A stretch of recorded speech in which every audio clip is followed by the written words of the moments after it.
Ainda antes da Inquisição, o processo da expulsão dos judeus de Portugal em finais do século XV é uma página trágica na história desta velha nação mestiça, muito mestiça, de tantas raças e culturas.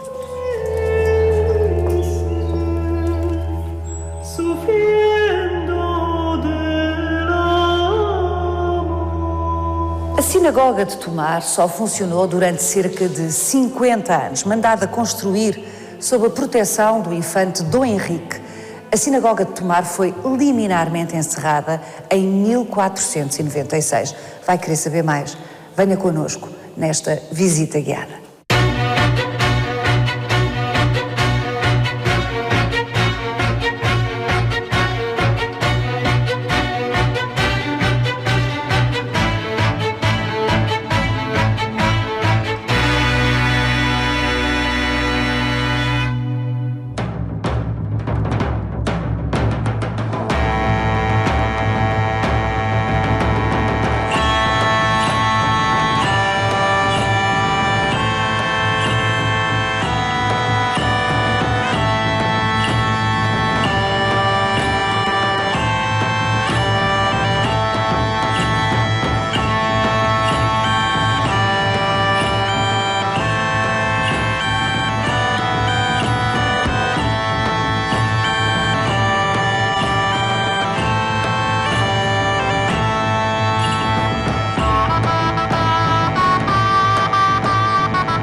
No século XIII, Idade Média, quando começou verdadeiramente a povoação significativa daquilo que é hoje a cidade de Tomar, desta povoação, a coabitação entre as três comunidades religiosas, cristãos, muçulmanos e judeus, era pacífica, não só em Tomar, como no Reino de Portugal. No Reino de Portugal. Era, sim, senhora, era pacífica.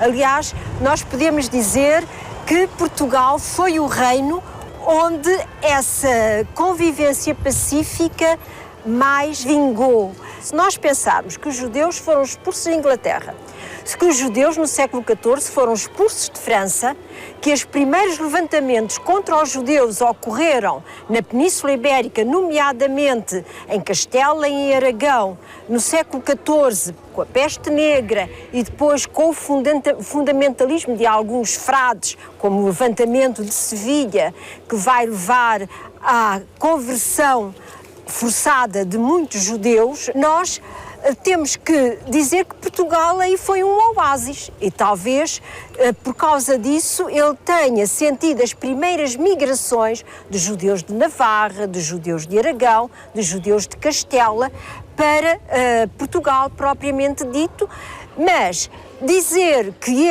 essas migrações os trouxeram aqui é um facto, mas trouxeram-nos aqui já no século XIV. Já nos finais do século XIV. Isto não significa que não existissem judeus em Tomar ligados à Ordem do Templo e depois à Ordem de Cristo, porque havia uma relação e uma interação, digamos assim, por um lado de pacífica, por outro lado de necessidade por parte dos monges, dos freiros da Ordem de Cristo, em relação a uma população que era ativa economicamente.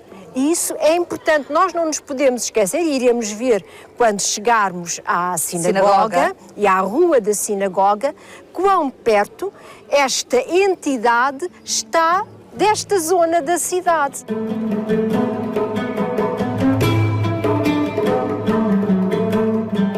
Estamos aqui em frente da igreja de São João Batista. São João Batista é uma figura central Exato. Para os templários, pois evidentemente para a Ordem de Cristo que sucedeu aos templários, Exato. No fundo para abrigar os mesmos monges guerreiros e o mesmo território. E o mesmo território que tinham sido oficialmente extintos.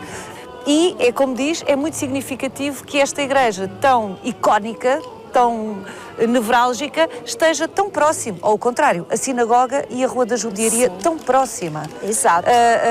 Aqui da praça e desta igreja, Exato. Não é? A igreja tinha uma função, primeiro era a da religião, pertencia à religião maioritária, dita verdadeira, e tinha uma função que era apelar aos crentes, apelar à conversão. E daí que nos diversos concelhos ou cidades onde existiram judiarias, nós temos igrejas a circundar. No caso de Lisboa, são 4 ou 5. Aqui era esta.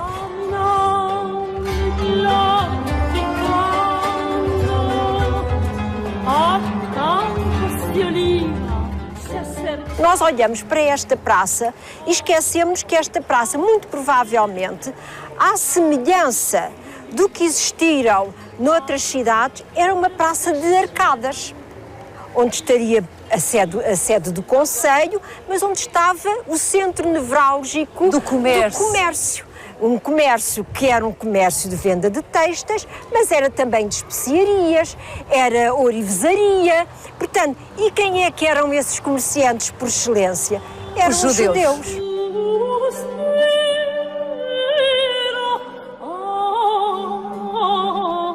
O século I, enfim, sem contar as vicissitudes anteriores, mas pode ser, de alguma forma, considerado o início do exílio forçado para o Ocidente do povo judeu. Com o imperador Tito, conquista Jerusalém e é o primeiro embate forte e bélico e que levou já a uma saída dos judeus de Jerusalém no ano 70. Mas, sobretudo, é com o imperador Marco Aurélio que proíbe os judeus residirem em Jerusalém, que se dá, ou melhor, que aumenta o número de judeus que entram naquilo que nós convencionámos chamar a diáspora. E a diáspora que, neste caso, nos interessa para o Ocidente. Não quer dizer que eles não tivessem vindo aqui à Península Ibérica já anteriormente. É muito provável que eles tivessem vindo em barcos fenícios, até pelas citações na Bíblia em relação ao Templo de Salomão, etc., que eles tivessem vindo para aqui na República Romana a nível de comerciantes. Mas a grande diáspora vai ser precisamente no século II. E temos as mais antigas comunidades, já mesmo comunidades judaicas, nos finais do século II, III, precisamente no Levante peninsular, porque eles vêm de Oriente para o Ocidente. Em Mértola há uma lápide linda com o candelabro, que embora não a possamos datar propriamente, podemos dizer que será do século V. Há as lápides de Lagos, já do século VI, e recentemente foi encontrada uma lápide com uma inscrição judaica também em Lagos, que os arqueólogos que a encontraram a dataram com toda a probabilidade de finais do século IV.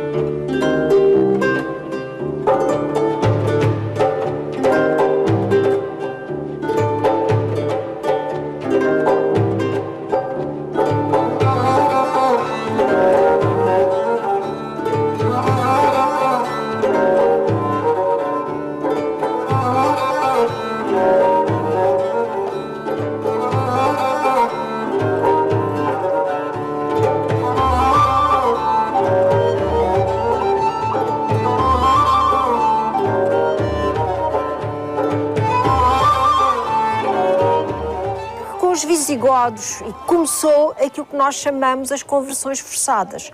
Os judeus deixaram de ter a liberdade para serem judeus.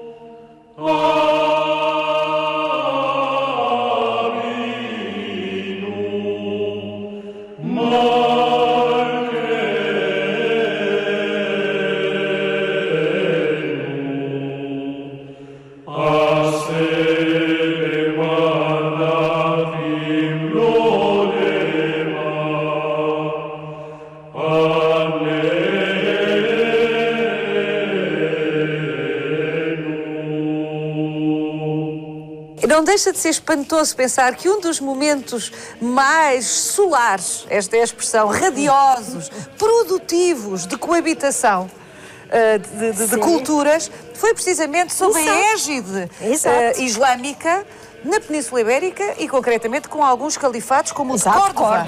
Exato, é de facto o esplendor, quer a nível de poesia, de filosofia, de medicina. Com as três comunidades. Com as três comunidades. E isso é uma das coisas que os reinos cristãos irão herdar. Porque nós não podemos esquecer, mesmo no tempo da Reconquista, não foram os cristãos peninsulares que perseguiram os judeus, mas precisamente os cruzados que vinham do norte. Os cruzados, temos várias narrativas de crónicas, quer da conquista de Lisboa, quer da conquista do Algarve, onde as grandes dizimações, quer de judeus, quer de muçulmanos, eram feitas pelos cruzados. Exato. Essa realidade não era partilhada pelos cristãos da Península Ibérica. E é isso que vai fazer com que nós entendamos o clima que aqui se vivia, quer no tempo de Afonso VI, que era avô de Afonso Henriques, quer no tempo de Afonso X. Estes reis chamavam-se os reis das três religiões. Só isto é importante para nós entendermos que eles próprios assumiam a proteção das minorias religiosas. Era o rei que pagava os impostos, era o rei que os autorizava a viver, como era o rei que, eventualmente, algum dia podia dizer: não vos quero cá. E os protegia normalmente. Quando tudo corria bem, era o rei que recorriam quando se sentiam ameaçados. Isso é uma realidade que nós encontramos quando houve um levantamento por uma questão, enfim, de lana caprina, como costumamos dizer, no tempo de Dom Afonso V, em 1449, que houve uns judeus que deram uns bofetões numas crianças cristãs porque andavam a fazer distúrbios, e aqui os papás e as mamãs aqui de El Rei estão a bater nos meus meninos, não é? E então isso foi o motivo. O levantamento, e Dom Afonso V não esteve com meias medidas. Aqueles que se tinham levantado foram condenados à morte. Os que se levantaram contra os judeus. Exato, nitidamente. Esta era, digamos assim, uma realidade que nos faz dizer que praticamente podia haver uma certa instabilidade, e ela vai-se, digamos assim, afirmando no reinado de Dom João II, por causa das grandes migrações que começam a vir com a entrada da Inquisição em Espanha, não é? No tempo dos reis católicos, em 1480, e os judeus começam a fugir para cá. E depois com a expulsão em 1492.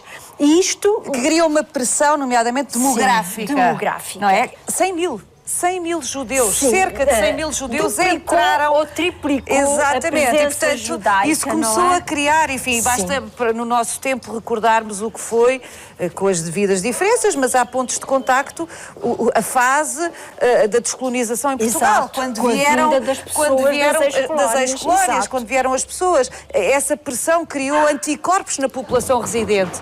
A rejeição, podemos dizer entre aspas, era dupla, era dos judeus portugueses e dos cristãos, porque portanto, era dos residentes neste território, portanto, independentemente dos naturais do reino, quer fossem judeus, quer fossem cristãos. Por um lado, porque os judeus castelhanos não obedeciam às autoridades judaicas portuguesas. E, por outro lado, a população era... o número de famílias que entrava era de tal maneira elevado que foram obrigados a residir na parte cristã dos concelhos. E depois, tudo isto é muito complicado porque a entrada dos judeus castelhanos em Portugal é acompanhada pela peste. E o facto de eles entrarem com a peste vai ser entendido como castigo divino. E logo por azar, temos o caso da morte do infante Dom Afonso. E, portanto, há uma convergência de fatores que, de repente, começa a demonizar a comunidade judaica. Exato. Que grande confusão que se instalou no final, mesmo nos últimos anos do século XV em Portugal. Foi uma espécie de temor de terra para as famílias da minoria judaica. Há um facto que acontece e que para nós é um bocado estranho, mas que mostra a relação de Dom João II e dos reis anteriores para com os judeus. Quando morre o infante Dom Afonso, Dom João II pede a todas as comunas do reino que pranteiem a morte do filho. Que chorem. Chorem, exato. É o pranto que se ergue em todas as sinagogas, em todas as comunidades, pela morte do infante Dom Afonso. E, curiosamente, este pranto será, quase que poderíamos dizer, o início do pranto dos judeus. Dom Manuel sobe ao trono. Dom Manuel, muito provavelmente, apaixonou-se pela prima. E esta paixão vai ser conjugada com uma pela outra... prima castelhana. Pela prima castelhana, não é? Terá sido mesmo paixão, isso era outra conversa. Terá sido mesmo paixão ou teria sido altamente conveniente para o megalómano Dom Manuel provavelmente as duas que um dia seria rei de toda a Península Ibérica. Seria rei de toda a Península Ibérica. Era o sonho dos reis católicos, era o sonho de Dom João II e era o sonho de Dom Manuel, claro. Só que o presente foi envenenado. Os reis católicos e sobretudo a infanta, e ela bateu o pé até ao fim. Já os judeus tinham sido expulsos e ela recusava a passar a fronteira porque nós temos que entender que aqui estavam os judeus que tinham sido expulsos de Espanha, não é? E ela via toda essa recepção que Dom João II tinha feito aos judeus como e conjugada com a morte do marido, do infante Dom Afonso, como castigo divino, a que se associava à entrada da peste. Portanto, era entendido como castigo divino. E ela não entrava no reino de Portugal enquanto ele não expulsasse não só os que tinha acolhido de Castelo e Aragão, mas também os naturais do reino. Ora, Dom Manuel fez um estratagema, que é a primeira vez que isto vai acontecer, com exceção de São Luís de França, que também os converteu, mas também os deixou partir. Aqui é uma espécie de conversão forçada, porque só uma minoria muito mínima é que vai poder partir. E nós não sabemos quantos foram, nem quais as condições que lhes foram exigidas para partir. É o caso, sei lá, de um David Negro, é o caso de um Abraão Zacuto, mas o que é que eles deram em troca? Porque o Abraão Zacuto era um dos homens que Dom Manuel protegia como judeu. Era o astrólogo ou astrónomo. Os judeus foram nevrálgicos para os descobrimentos, para toda a expansão portuguesa. Para a Índia, sobretudo. Exatamente, nessa fase, sim. Mas podemos dizer que praticamente desde o infante Dom Henrique eles acompanharam as descobertas portuguesas. Foram centrais com os seus conhecimentos. Em África, não é? Toda a costa ocidental, pelo comércio. Se nós formos a ver a cartografia desta época, nós encontramos em África o Rio do Judeu, só que não consigo identificar quem era este judeu. Como iremos encontrar o Rio do Judeu, nos Açores. Portanto, eles estavam ligados ao comércio do açúcar, como irão estar ligados ao comércio do ouro. Portanto, ao contrário do que durante muito tempo se disse, ou se pensou, ou foi veiculado, eu penso que para uma maioria, Dom Manuel, e no caso, portanto, a Casa Real Portuguesa, estava perfeitamente ciente da absoluta inconveniência da expulsão dos judeus. Portanto, não queria a expulsão dos judeus. Isso eu não tenho dúvidas nenhumas, posso não saber quantificar, mas ficou cá. Ou seja, ficaram cá tecnicamente convertidos. Nós não sabemos outra das sofisticações ou das duplicidades, é a expressão de Dom Manuel. Mas Dom Manuel foi muito hábil. Muito sofisticado. Muito hábil. Eu diria muito maquiavélico, no sentido perfeito da palavra. Dom Manuel, o que é que ele vai fazer? Ele publica o Édito de Expulsão. E o Édito de Expulsão diz claramente, ou se batizam ou saem. De facto, Dom Manuel I previu a possibilidade de eles serem cristãos fingidos. Exato. Quando legislou, decretou que durante Exato. 20 anos, após a conversão, eles tinham o direito de fazer o que quisessem dentro das suas casas. Exato. Que ninguém tinha o direito de lhes perguntar sobre a sua nada. fé. Exato. Uma coisa era a prática no espaço público, Exato. a prática exterior. Aí tinham que ser cristãos. Aí tinham que dizer que eram Mas não eram obrigados cristãos. a irem à igreja naquela altura. E não eram obrigados. Exato. E tinham uma espécie de tolerância. Tiveram, durante 20 anos, Mais 12. mais 12? Mais 12. 32 anos de tolerância. 32 anos. E Bom. Dom João III confirma essa tolerância. Só que aí, novamente, nós vamos ter uma pressão da Inquisição Espanhola.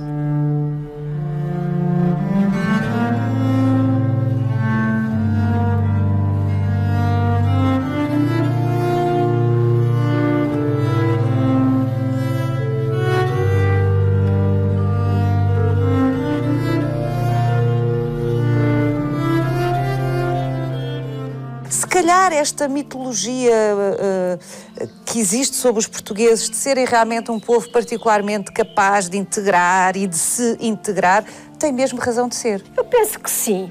Embora também é verdade que a história confirma uma outra realidade sobre o ser português. E que também tem a ver com os judeus. Nós normalmente olhamos para o problema judaico como um problema religioso. Mas não há dúvida que ao longo dos séculos, mesmo no século XX, ele não foi um problema religioso. Subjacente ao problema religioso está um problema económico e financeiro. Exato. E cultural. O judeu nunca deteve o poder, mas partilhou o poder. Influenciou o poder. E partilhou indiretamente. Partilhou como? Através do dinheiro, dos empréstimos que eles faziam aos reis. No caso concreto dos portugueses, eles não podiam, os reis não lhes pagavam. A maior parte das vezes isso não sucedia. Por exemplo, os reis ingleses, no século XIII, não queriam pagar as dívidas que tinham para com a minoria judaica, pura e simplesmente expulsaram-nos. Como, aliás, fez o Filipe o Belo com os templários. Exato. Não lhe queria pagar as dívidas, expulsou-os. E vai fazer também a França com os judeus franceses. Aqui nós nunca fizemos isso. O que é que nós fizemos? O rei dava-lhes, como é que eu hei de dizer? Privilégios que os levava a que algumas destas famílias se comportassem como nobres. Que as pessoas, infelizmente, desapareceu. Mas nós temos documentado, escrito, é óbvio, que muitas destas famílias usavam brasões, não só no interior das suas casas, mas no exterior. E isto reflete um pouco que estes judeus, ou pela sua riqueza, ou pela sua relação com a corte, podiam ser equiparados, digamos assim, à nobreza. Eram judeus cortesãos, eram vassalos do rei. Isto era importante. Portanto, o rei premiava os judeus de quem era devedor, precisamente com estes privilégios, com estes títulos.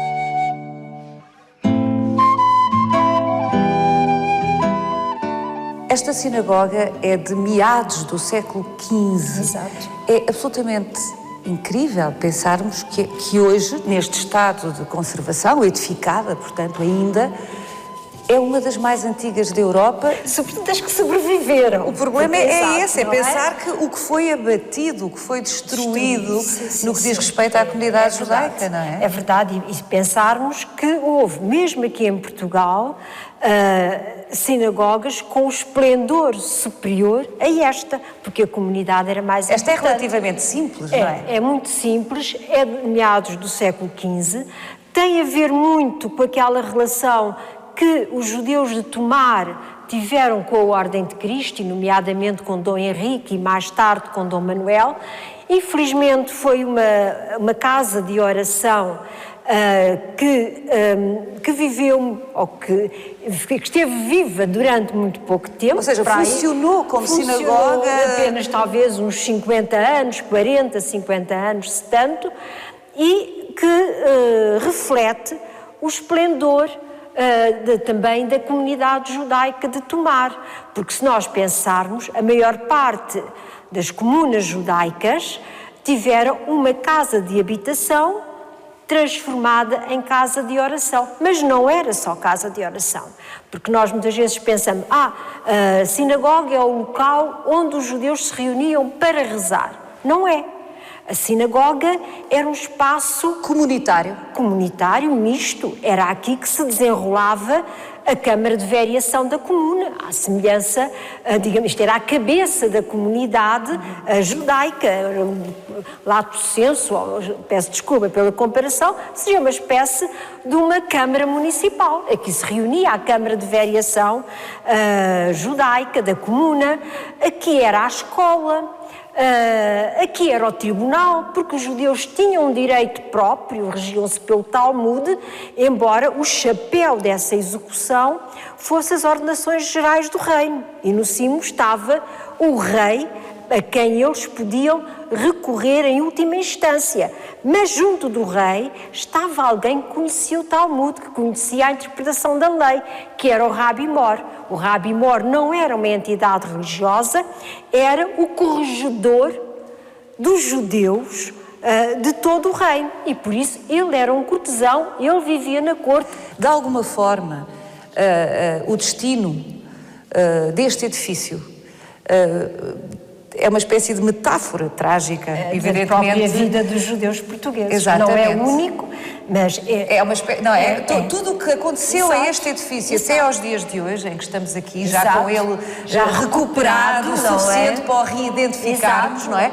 Tudo o que lhe aconteceu corresponde, de alguma maneira, paralelamente ao que foi acontecendo à comunidade. Durante quase um século, foi cadeia até de se fazer os novos passos do Conselho, e a cadeia transitou para os novos passos do Conselho. E então aqui fizeram uma pequena capela da invocação de São Bartolomeu, aliás a porta atualmente é do tempo da capela, depois foi um armazém. E é já no século XX que tomarenses começam a tentar descobrir onde é que teria sido a sinagoga, e um judeu que veio para Portugal, e que já agora vou relembrar, Samuel Schwartz, descobriu, comprou-a e quis fazer dela o Museu Luso-Hebraico.